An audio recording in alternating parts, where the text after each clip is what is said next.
Tonight, Port Lincoln residents learn more about potential drilling in the Great Australian Bight, and Year 12 exams begin across South Australia. With the latest from around the region, your nightly news with John Hunt begins now. Good evening. A 3-year-old girl who was badly burned in a house fire last Friday has sadly died. Emergency services were called to a Port Augusta home at 8:40 a.m. to the house fully engulfed in flames. The toddler was flown to Adelaide but lost her battle after 3 days of treatment. A report will be prepared for the coroner. Police and the MFS are still investigating the incident. Hundreds of Port Lincoln residents attended a special screening about drilling for oil in the Great Australian Bight. It comes as Equinor prepares to find out if it'll get the go-ahead for its exploration drill. A packed house last night for the official screening of Head of the Bight, the documentary exploring the risks around oil exploration in the Southern Ocean. It's about spreading some of the views of the people that are out in the ocean, more than anyone, the local surfers and fishermen. Coming from a family of surfers and building a home for himself in Streaky Bay, Heath says he's always had the ocean in his life. 85% of the marine life is found nowhere else in the world. We've got fisheries here that sustain huge amounts of the population that live here.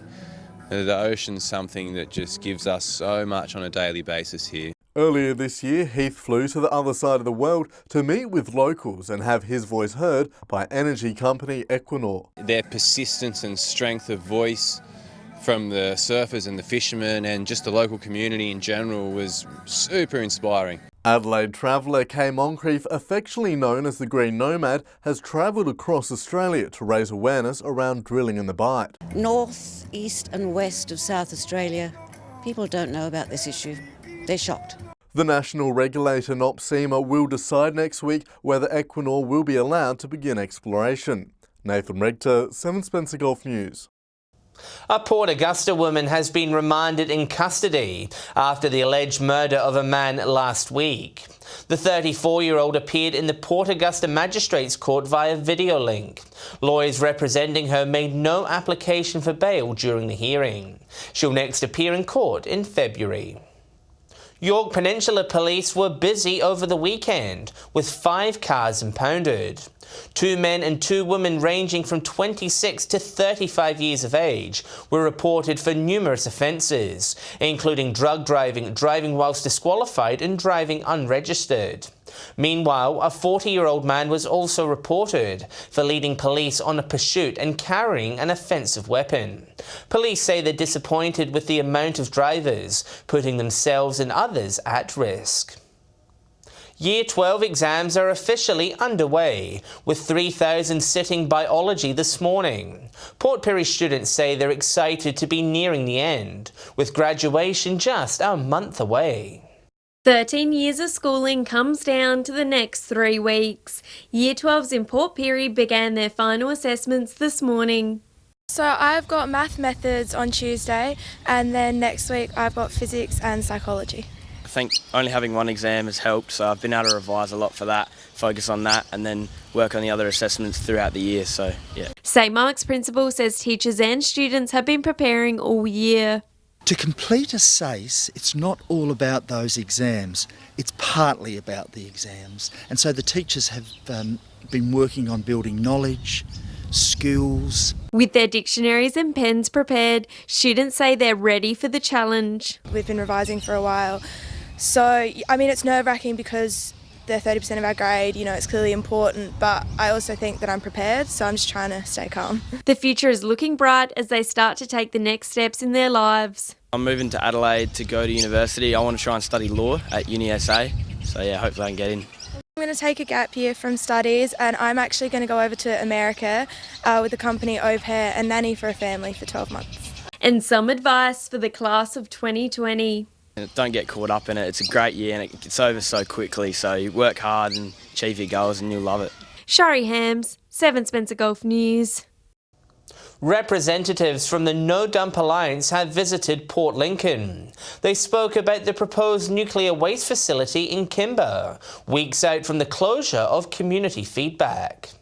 A potential project organisers say could inject millions into the local economy, but some are concerned at what risk. The debate around the proposed Kimber nuclear waste facility made a trip to Port Lincoln. I'm here to let people know about the issue because there hasn't been a lot of attention given to it outside the areas where the waste dump is actually proposed, at Kimber or Flinders in the Flinders Ranges. A petition to understand the community response of having a low to medium waste facility was handed out earlier this year. However, voting was restricted to those within council boundaries. No one in the wider Peninsula has been consulted. The Kimber district have already received $4 million worth of grants as a reward for being involved in the site selection process. If it gets the green light, it could mean more jobs and money, but some remain sceptical.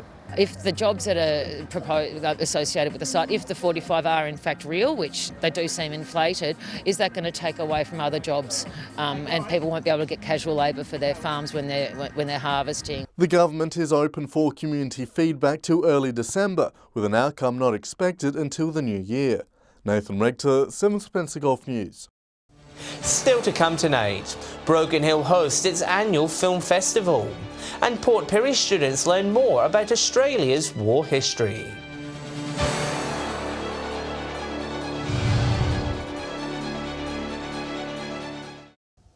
Welcome back.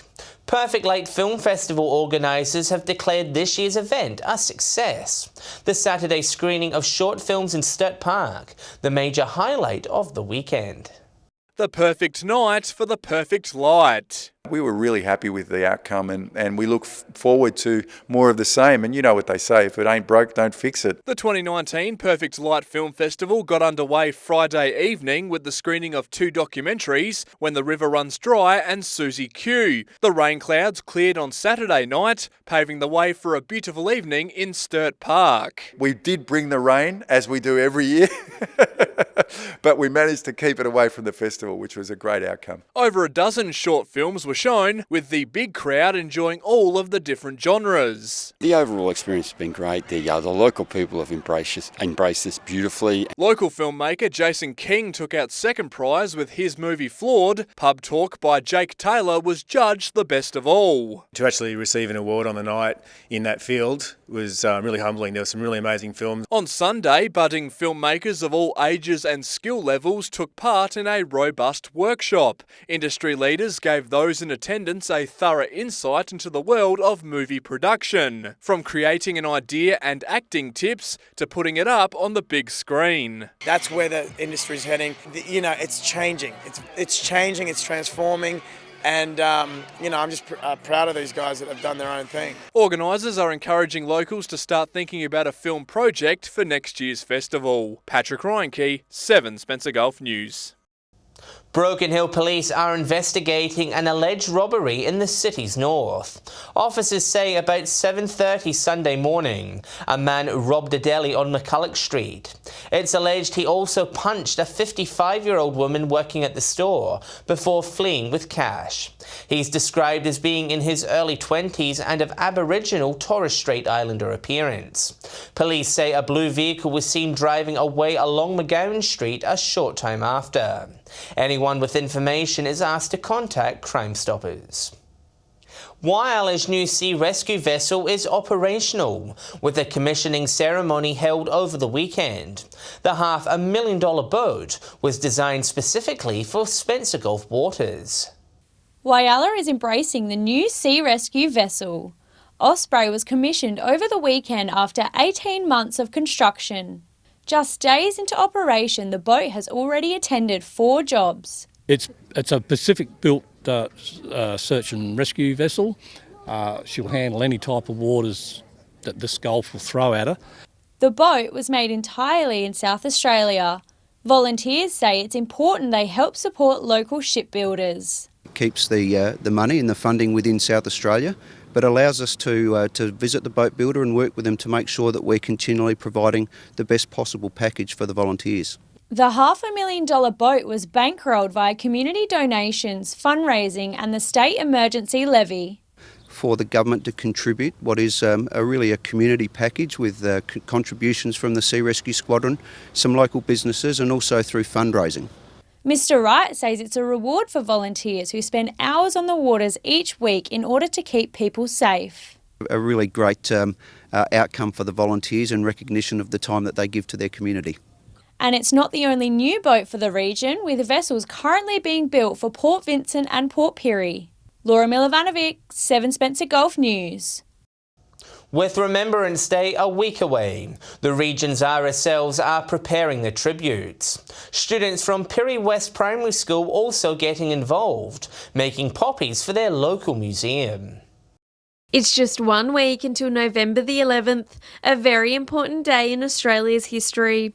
Remembrance Day is always a big event at the Port Pirie RSL.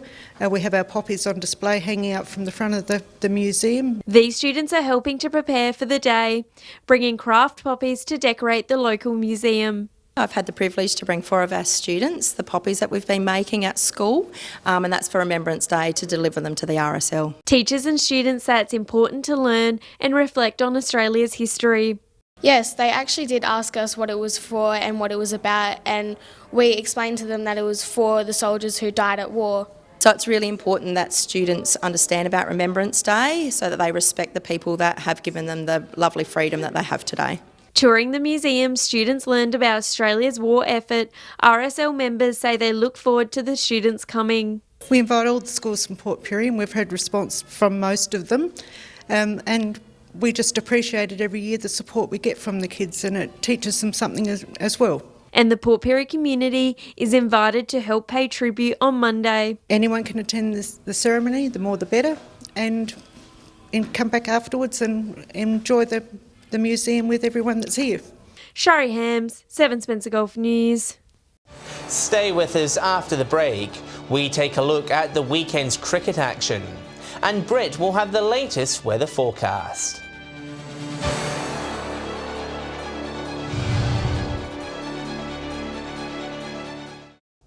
Hello again.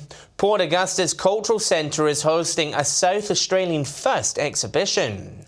Encountering New Perspectives aims to better understand how children learn in groups.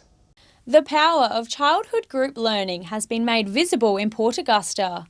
New Perspectives exhibition is showcasing the ways in which children learn. I think it's really important for us as a state to understand by being able to see examples of how children learn. Collages of creative thinking and teamwork are on display, giving us a glimpse on how they process information.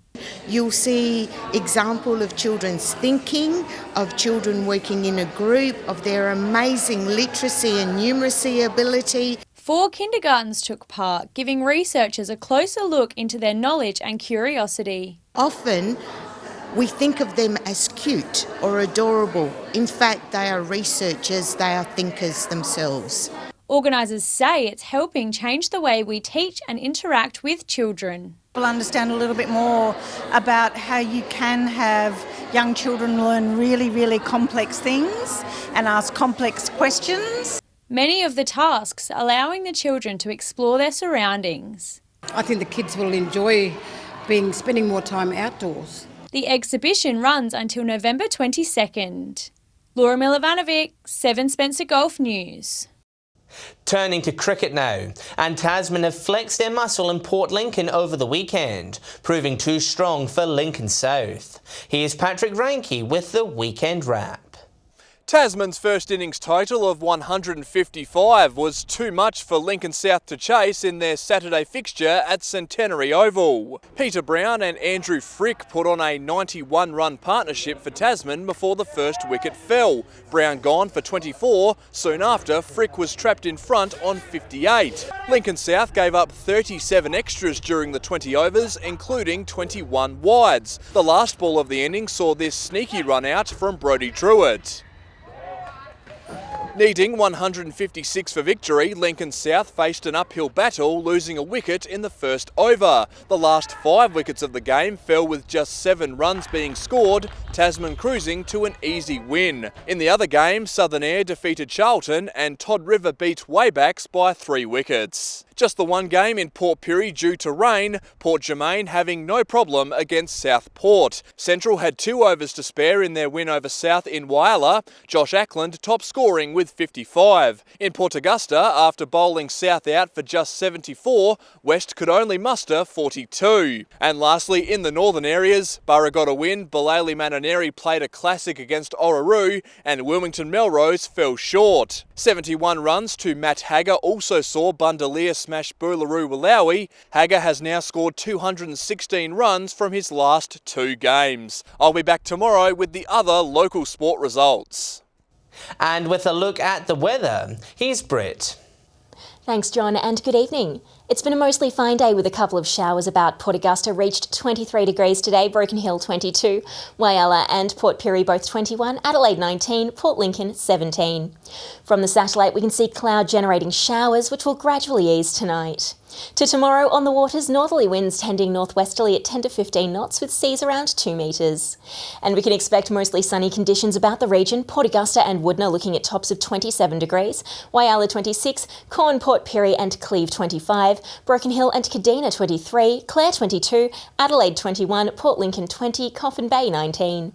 Looking ahead through the week, with strong winds expected at Port Lincoln Wednesday and Thursday, looking fine on Friday. Cleve looking partly cloudy Wednesday and Thursday, Woodner with a fine day on Wednesday, cloud cover Thursday and Friday. Whyalla and Port Augusta both bright and sunny on Wednesday, looking fine Thursday and Friday. Kadina with a partly cloudy day forecast on Wednesday, expecting showers Thursday and Friday. Port Pirie looking sunny on Wednesday, fine and partly cloudy on Thursday. Clare fine on Wednesday, showers Thursday and Friday. And Broken Hill expecting strong winds on Wednesday, but looking sunny on Thursday. And John, that brings us to the end of the weather for today. Back to you.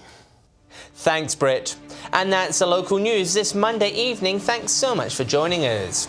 I'll have some updates later in the evening, but until then, enjoy your evening here on 7. On behalf of the team, it's good night.